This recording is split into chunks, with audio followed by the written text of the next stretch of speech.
اب کچھ خبریں دلچسپ اور عجیب دنیا سے۔ بچی کو ہوش میں لانے کے لیے گھوڑے کی میوزک بجاتے ویڈیو سوشل میڈیا پر وائرل ہو رہی ہے۔ سوشل میڈیا پر وائرل ویڈیو میں بلیک پلس نامی ایک چھوٹے گھوڑے کو کی بورڈ بجا کر ایک بچی کو ہوش میں لاتے ہوئے دیکھا جا سکتا ہے۔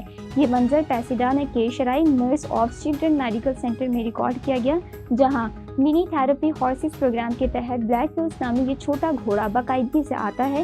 یہاں یہ بات قابل ذکر ہے کہ وکٹوریا نوٹو نیٹینل کے ذریعے 2008 میں قائم کی گئی منی تھراپی ہارسز ایک غیر منافع بخش تنظیم ہے جو بچوں، سابق فوجیوں اور صدمے سے بچ جانے والوں کو ذہنی سکون اور مدد فراہم کرنے کے لیے تربیت یافتہ چھوٹے گھوڑوں کا استعمال کرتی ہے۔ امریکہ میں ایک شخص کو سالگرہ کے تحفے میں ملنے والے لاٹری کے ٹکٹ نے $1,00,000 جتوا دیے۔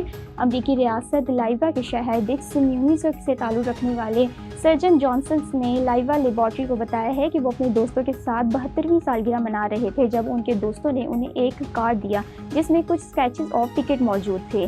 سرجن جانسن نے بتایا ہے کہ انہوں نے ایک ٹکٹ اپنی گرل فرینڈ کو دیا جس کو اسکریچ کر کے ان کی گرل فرینڈ نے ان کی توجہ اس پر دلائی۔ انہوں نے بتایا کہ ان کی گرل فرینڈ نے ان کو وہ ٹکٹ دیکھنے کے لیے کہا۔ پہلے ان کو لگا کہ اس میں کوئی حقیقت نہیں، لیکن بعد میں ان کو پوری رات نیند نہیں آئی۔ $1,00,000 انعام کا یہ ٹکٹ سرجن کو ان کی دوست نے خرید کر دیا تھا۔